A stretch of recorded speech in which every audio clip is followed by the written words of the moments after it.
Thank you, everybody. Welcome to Ask the Exec. Sorry, I'm a bit getting myself together for this. Lots going on, as I'm sure everyone is in a similar position.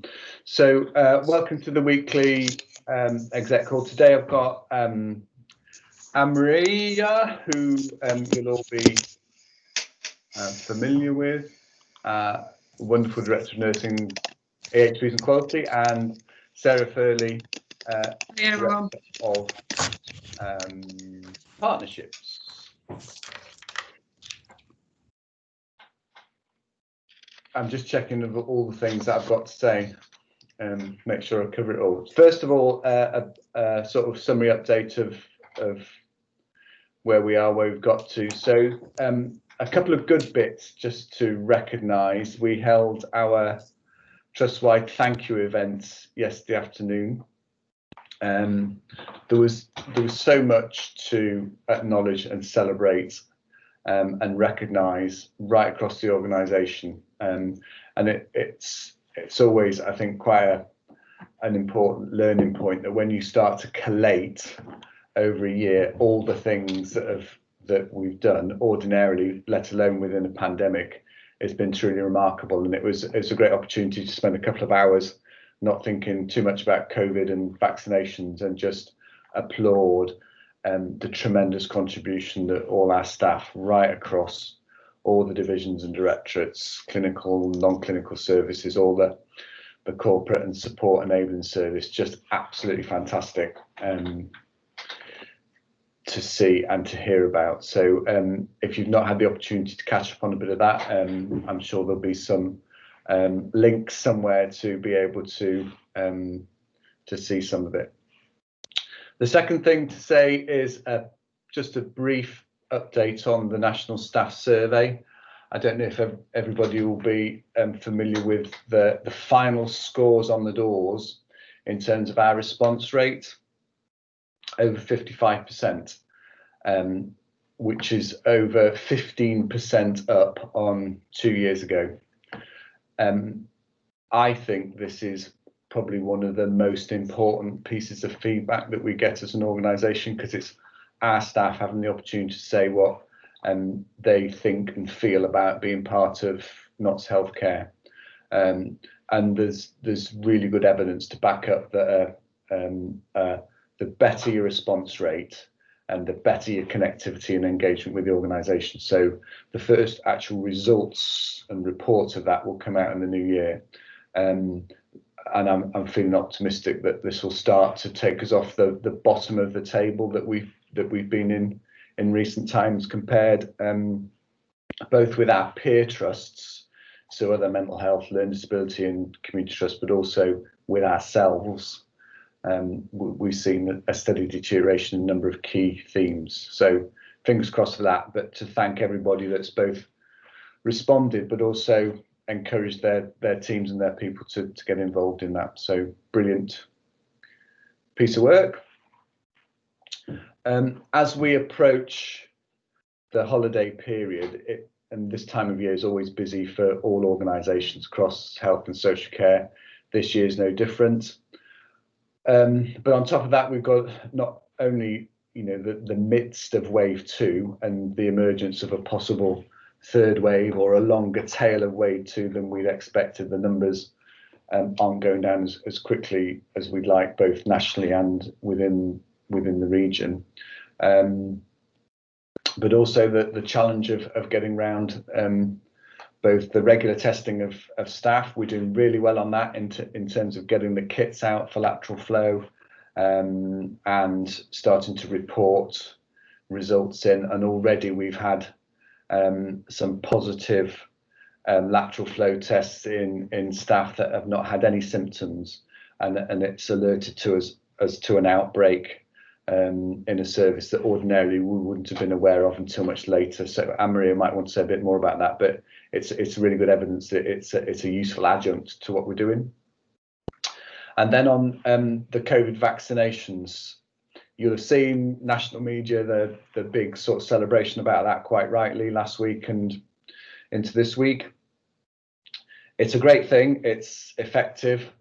There are some uncertainties about how long it confers immunity for, but there's no reason why it won't cover us for a number of months plus. Some of the side effect profiling has been a national concern in terms of allergic response, but although that's occurring, there's been no really serious instance of that, and people that have had it have made a full recovery.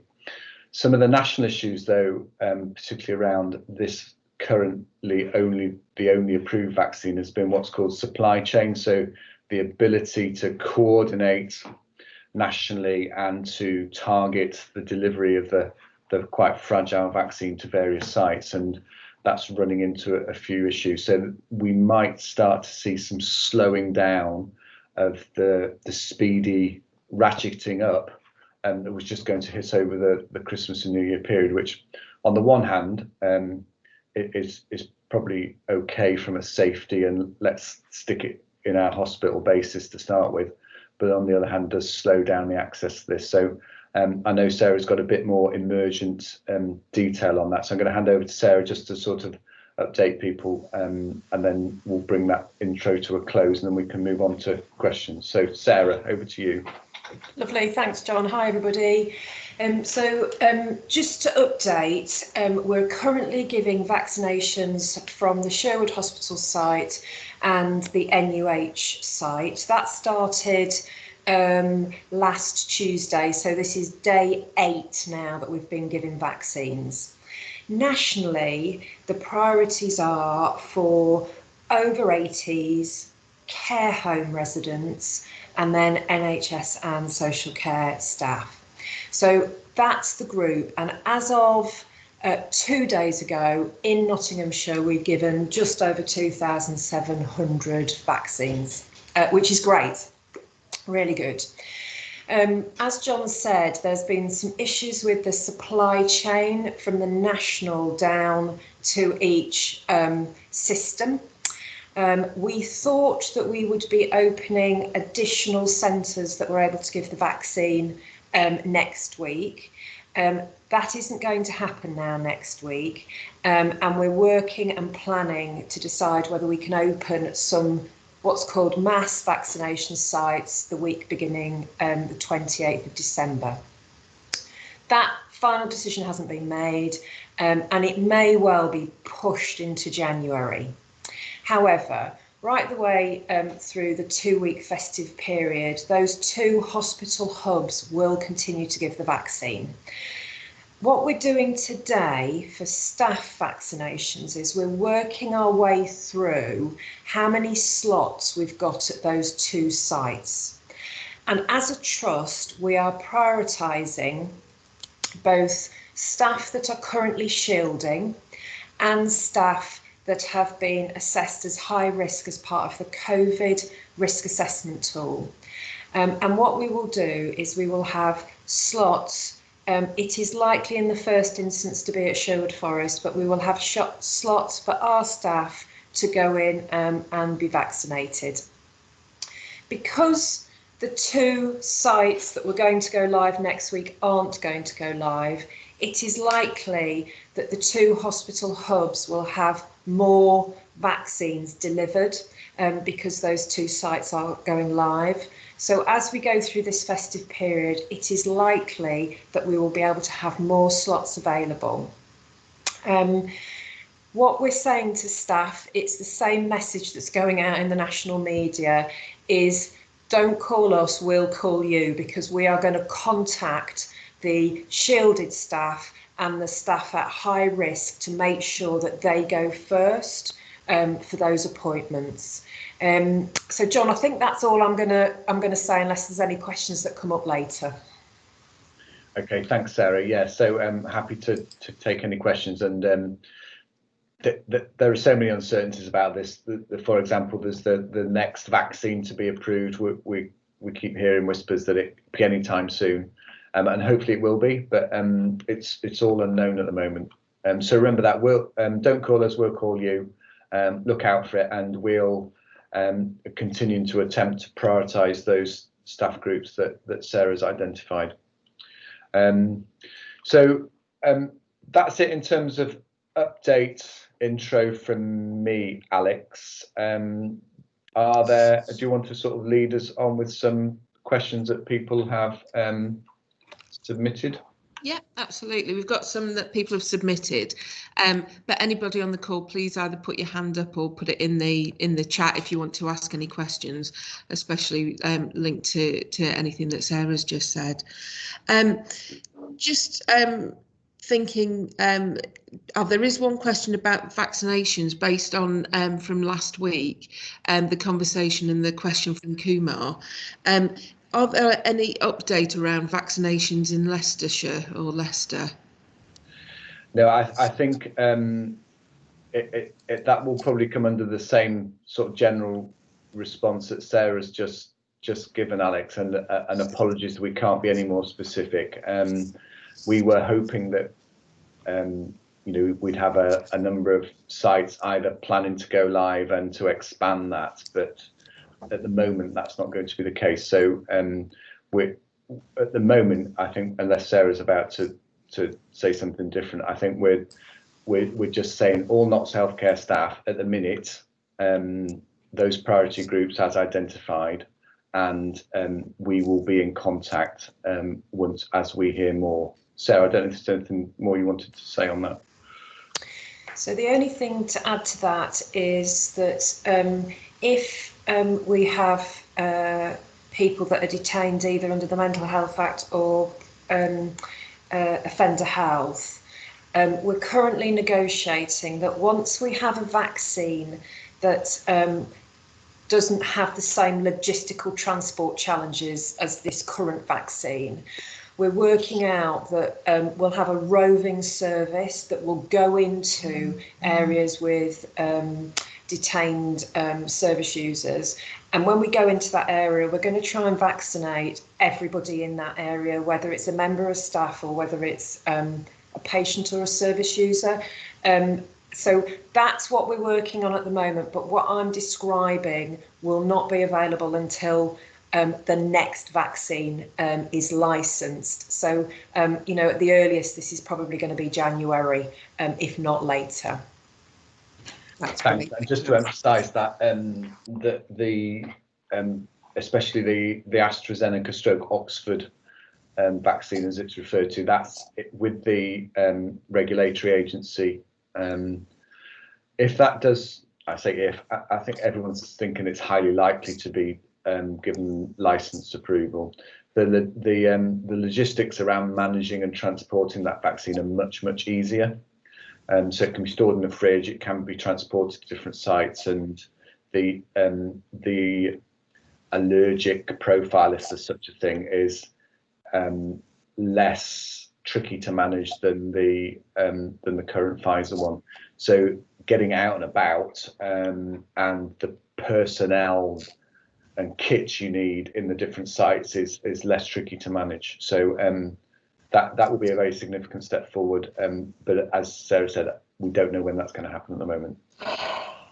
Thank you very much. Thanks. There's a question that Jenny is asking. Yes. That's good. So I don't know if everyone can see that. Are there any updates on EU readiness? Will there be any changes in January? It's nice to talk about something different, isn't it? Although equally a headache. I don't know why I'm laughing. It's people will be watching the news, won't they, and the media on this, and it's I suppose anyone's call as to what the outcome of the negotiation will be, and you can take a political view as well. In terms of the apolitical view from the NHS, where there's national sit reps on a regular basis. Our exec lead plugging into those is Alison Wild, Director of Finance, and we have regular briefings to the exec team.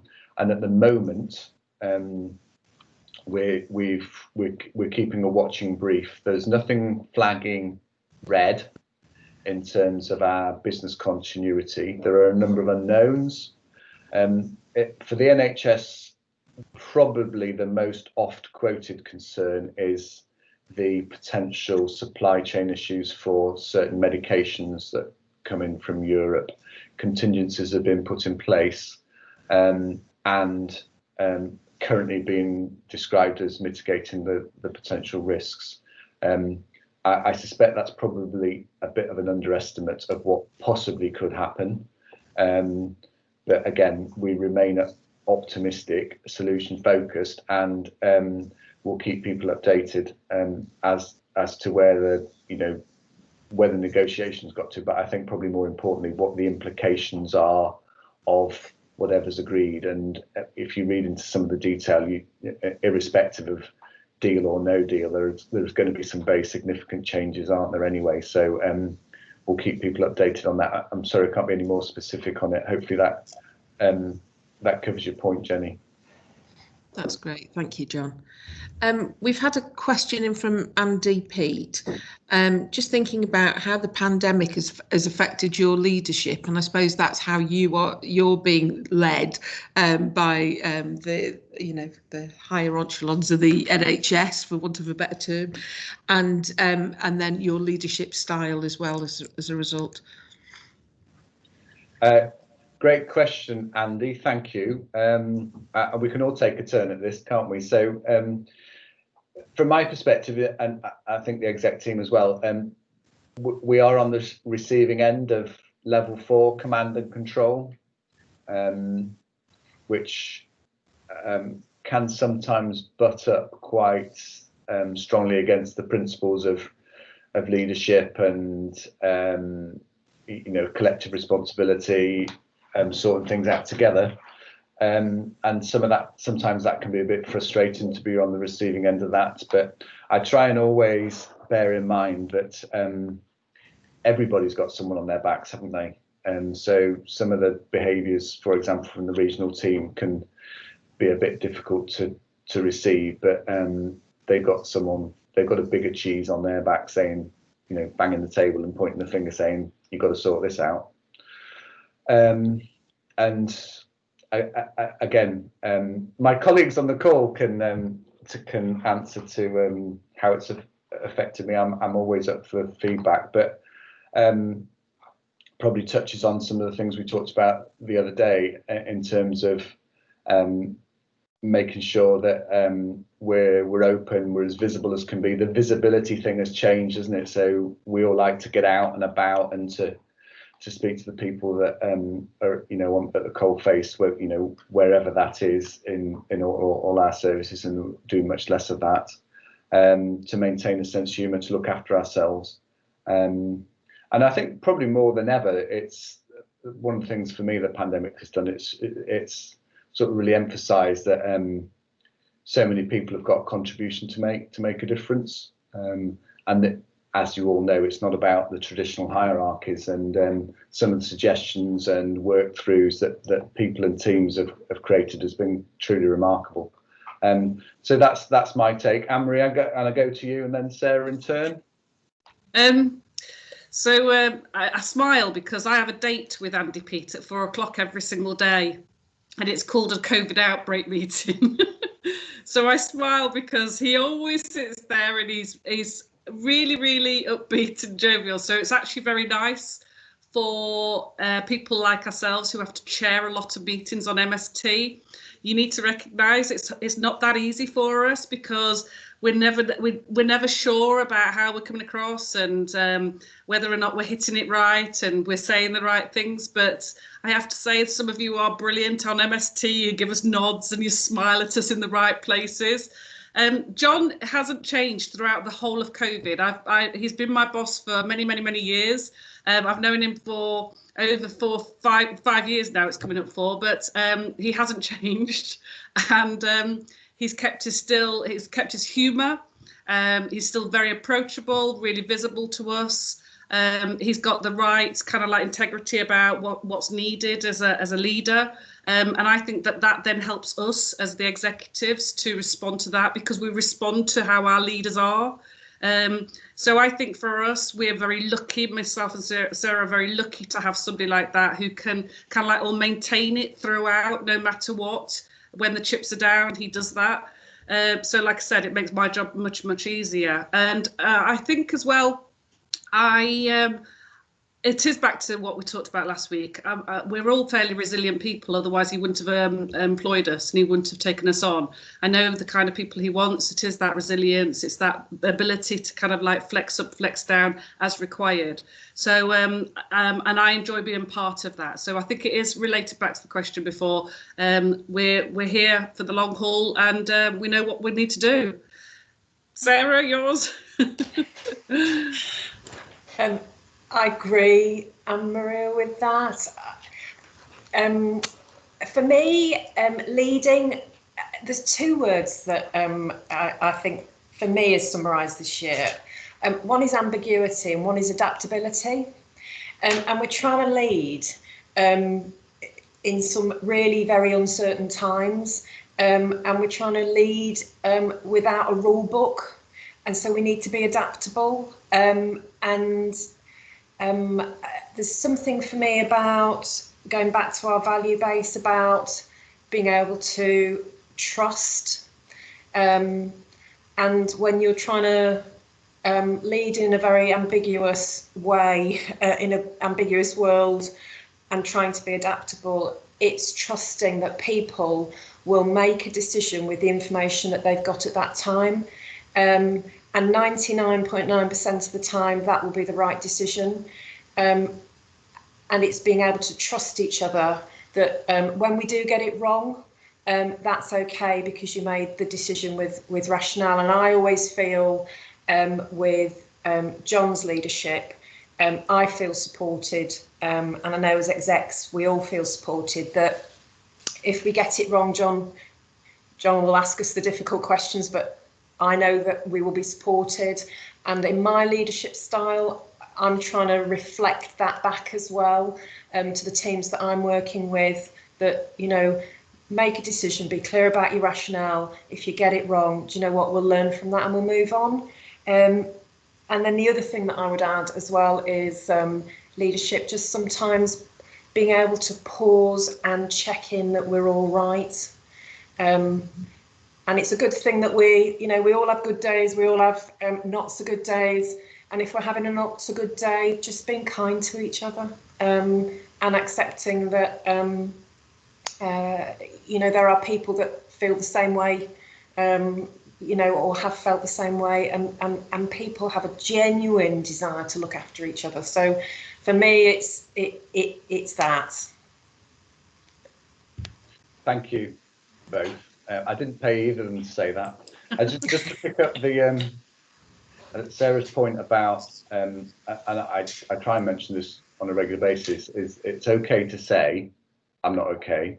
It's okay to say, I don't know. And it's okay to say, oh, I got that wrong.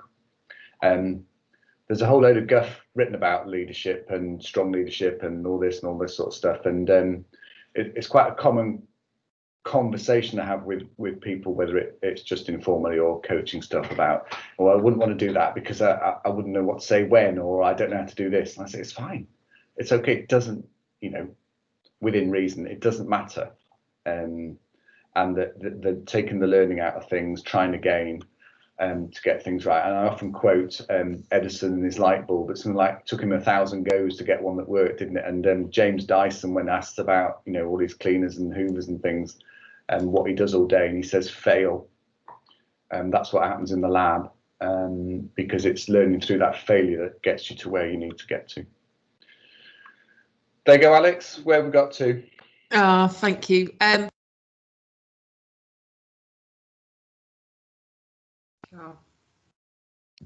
Kumar, we did answer the question, actually. Sarah gave a good response to that about the vaccinations in Leicester.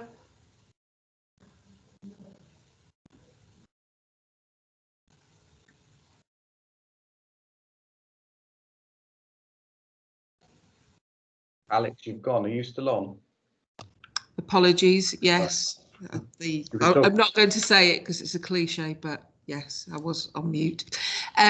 So as Richard Welfare has said, we are learning and flexing as we go, but any early thoughts about a more consolidated, structured exercise later in 21, 22? Any merit to this? I think we could probably all have a go on this, but I think we probably have a similar view. Hi, Richard. Nice to hear from you. Absolutely. And there is so much, isn't there, that we've learned both individually, as teams, as directorates, about the new world that we're in. And it'd be really important, I think, to have some more considered conversations. Sarah and her teams coordinated a piece of work around the learning from wave one. But I think probably before we were able to consolidate that, we were back into wave two. So perhaps I'll come to you, Sarah, first. I think that's a really good call. Sarah? I absolutely agree. We tried to do, well, we did. There was no two ways about trying. We did. We did lessons learned, and I think we had 14 sort of key lessons learned from wave one. But we were in wave two actually really before we consolidated that learning. Where we're at the moment is those 14 key lessons we are applying to our current situation. And if I roll forward, there's lots of evidence about what's called double loop learning. And I think next year we perhaps need to pause and do perhaps a sort of formal debrief as an organisation, and get that double loop learning out.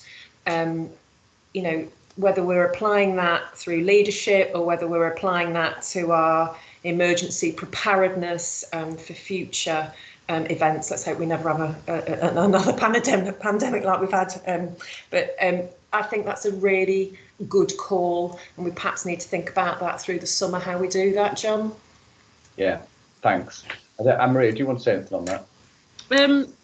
I mean, I think it's a really good point about the learning from it. And nationally and regionally, there will be a lot that's dictated to us with regards to some of the learning and what we need to feed back. And I think as well, there may be some inquiries into practice, and that's why it's been really important for us to have really robust audit trails of all decisions we've been making. So we do a lot around derogations, we do a lot around who made the decision, when was the decision made, at what meeting was it made. So I think that there's a piece of work for us to do to bring all that together and describe it in exactly the way that Sarah says. Sarah's really good at thinking process-wise and very methodical in her thinking, so she can bring all of our jumbled up thoughts and she makes sense of it, together. So we work really well as a team. No, but we work really well as a team because Sarah does do that for us. You know, we all come up with this garbled kind of like all this thinking, and she's the one that gets it down on a piece of paper, and it makes a lot of sense. So so that's how we'll do it. Yes. Thank you. So yeah, if all you millions of people have got any ideas, just send them to Sarah and she'll sort it all out for us. She will, honestly. Okay, Alex. Thank you. Quite closely linked to that, and there's a question that's been asked about, have you seen a difference in the way system colleagues, NHS and social care, are working together during this year? And what might the system look like moving into next year and beyond? So the short answer is yes, there's been a big difference. So there's something under sort of command and control pandemic times called the Local Resilience Forum, the LRF, which various of the execs attend, and it's composed of different cells, which are just fancy jargon for groups looking at whether it's discharge from hospitals or I don't know, use access to specialist services. I can't remember them all off the top of my head. But that LRF is composed of both health and social care local authority leads. And a number of groups sit under that. And there's been some really, I think, focused good work on working together across that local authority healthcare interface to great effect. And so go back to Richard's question. So I think one of the things to capture from the learning is how we can embed that and sustain it going forward. But contrast that again with, for example, some of the national strategy that's coming out from NHS England improvements on the future of ICSs and STPs. Sorry to be a bit jargony. But this is the really key documents about what the system architecture is going to look like over the next, well, half a generation, I guess. And already it feels very NHS heavy, and we know, don't we, from a very large proportion of our clientele, whether it's mental health, learning disability, whether it's some of the elderly, frail community services, that the inputs from social care and district councils is massive. And I've been converted many years ago in that we should be looking at joint commission, we should be looking at pooled budgets, we should be looking at pooled outcomes for and pooled oversight of all these services, because it's our patients, our service users don't use one or the other. So I'd really hope that we can capture that and drive it forward more collectively. Anne-Marie, I don't know if there's anything you want to add about that. No, not really. No, I think that pretty much sums it up, to be honest. Well, thank you very much. We just got one more question, which is, I know that we've appointed new NEDs, but I don't fully understand their role, and do they have different specialist backgrounds? Okay, so yeah, we've got good question. We've got two new non-executive directors, a guy called Umar Zaman and Manjit Darby, who she's worked for NHS England Improvement as one of their quality lead directors for a number of years. They've both joined the organisation with a really described remit around our equality, diversity, inclusivity agenda. And they've obviously have lived experience of being from Black and minority ethnic population, and worked in public sector and healthcare for many years. So, and they were really strong candidates from what was a really popular advert. But in terms of how they will work with the board and across the organisation, we've stressed that it will be as a non-executive director, so they'll have the same roles and functions. They'll be part of the board, they'll set direction, they'll provide oversight, and they'll hold the executive team to account, and they will be held to account by the Council of Governors. And whilst they've got that ED&I sort of golden thread running through those duties, we felt it really important that we don't just confine those duties to them, because it's all our jobs, it's all our role as senior leaders to embrace all the values that go along with ED&I. So I hope that covers that question. Yeah, Alex. that's great. Yeah, that's great. Thank you. There's just I just wanted to add one more thing about the NEDs. One of the things is that they often act as a buddy to the execs as well. So, for example, I work closely with Carolyn White because she chairs the People and Quality Committee. So it was just to say as well that they can act in a very buddy system, because Carolyn used to be a previous director of nursing. And so that often gives me a bit of a kind of like somebody to sound off to and just say, what do you think? Do you think that's a good idea? And she will have a really good view because she's done that role in a previous life almost. So I just wanted to add really that they can work really well for some of the execs, and we buddy ourselves up with them. That's great. Thank you. We've just had, and I know you mentioned this last week, but Jenny's just asked, what are the trust and health priorities for 2021? Oh, what did I say last week, Alex? I think surviving might sum it up. Well, I don't wish to trivialise it. It's a really important question, isn't it? I think the priority has got to be to get us all through this, isn't it?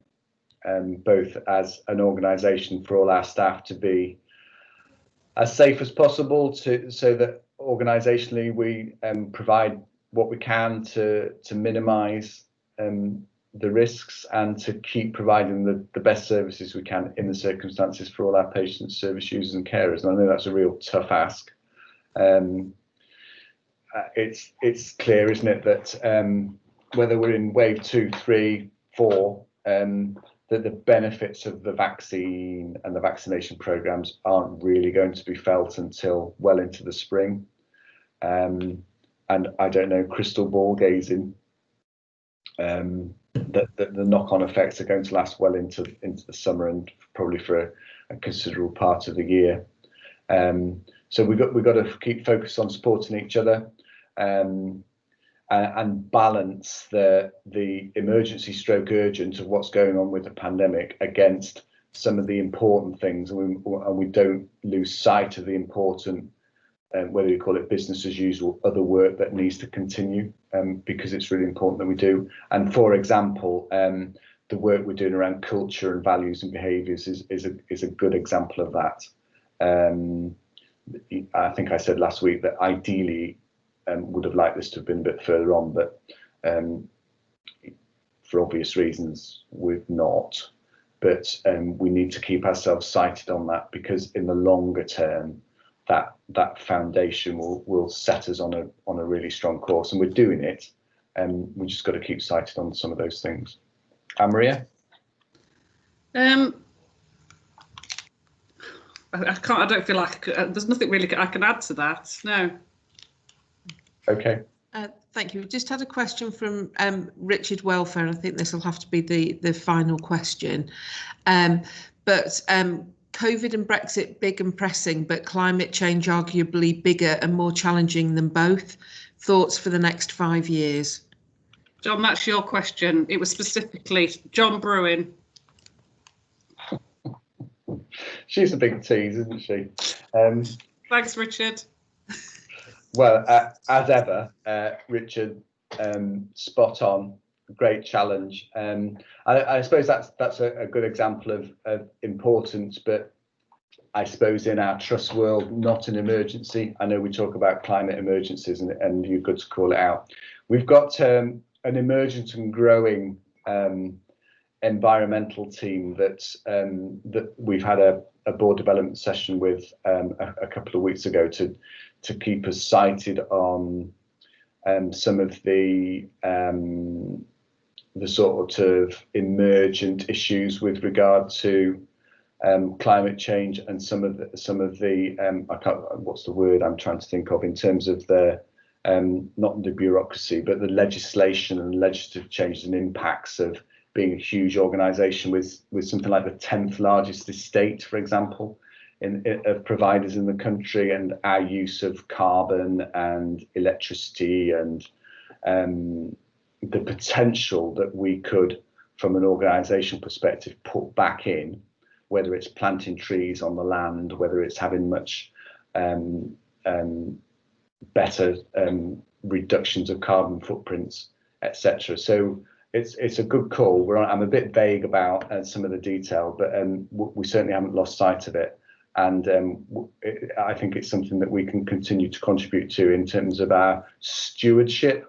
So this is getting the organisation in a good place that we can hand it on to others, and that we've become a real central part of our local communities. And I think this is a really good frame to put into, because it talks to our staff concerns, doesn't it? This is a really important thing for a long time yet. Absolutely. Thank you so much. There's a couple of comments from Neil Thompson. I don't know if either of you would like to address those. I'm just conscious about time. But Neil has said, I'm pleased we're re-looking at RIDDOR, understand HSE have taken an interest in a different organisation locally following a staff death from COVID. And I know that's something we talked about last week. Yeah. And also Neil has added, following what you've just said about basis order at home would help, but with the option of booking office spaces as needed. But being mindful of the fact that some people need to be away from home for mental health or safety reasons. Yeah, that's just a brief comment on that. Thank you for that, Neil. The learning, isn't it, in terms of working from home, the benefits of MS Teams and related technology as the world has changed, almost overnight on that. And our response has got to be a mixed model, hasn't it, as to what works for different individuals, for different teams, and for the organisation overall. And I think we will have a blended approach for to support different sort of cohorts of that. Thank you ever so much. Is there any final words from either of you? Absolutely. Yes, there is. I just wanted to add a couple of things, really. I just wanted to say a massive thank you to everybody for their huge effort in being vaccinated against the flu. And I wanted to let people know that we're currently at 66%. So well done, absolutely brilliant. But for all of those of you who would like still the flu jab, it absolutely is available, and we're very much encouraging people to have that. So there's still lots and lots of clinics for you to access.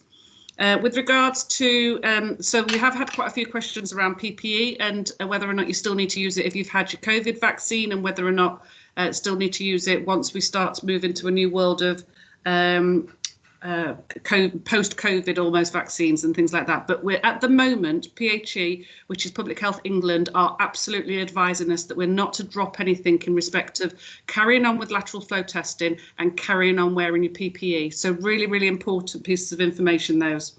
With regards to the lateral flow that John talked about at the very beginning, we're starting to see approximately 0.7% of staff testing positive. That these are staff that are asymptomatic, didn't know they had it. So it's about 0.7% are testing positive.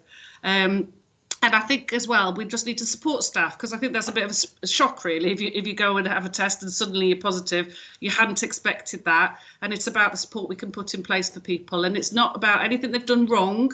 Remember, this is a really, really virulent virus. It's very, very easy to catch.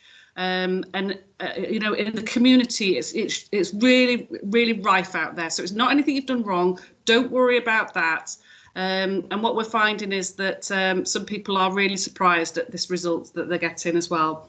We've currently got 12 outbreaks, COVID outbreaks, across the trust. That is still quite a lot, and it's more than NUH and Sherwood hospitals. So we just need to be still mindful that that is happening across the organisation. So we need to be mindful that people are working within COVID areas and COVID wards, and the support that they need, and a pat on the back, because actually, you know, day in, day out, looking after these patients and themselves as well, it takes its toll. So a huge, huge thank you for everything you're doing on that. And I know how hard that is.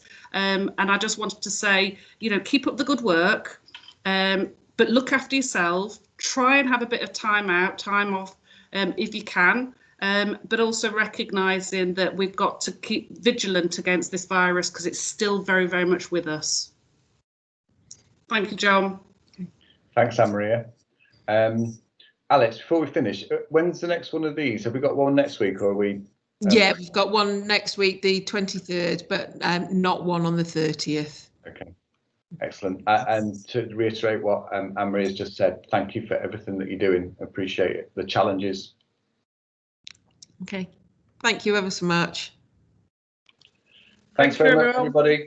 Thank you. Have a good day. Bye. Bye.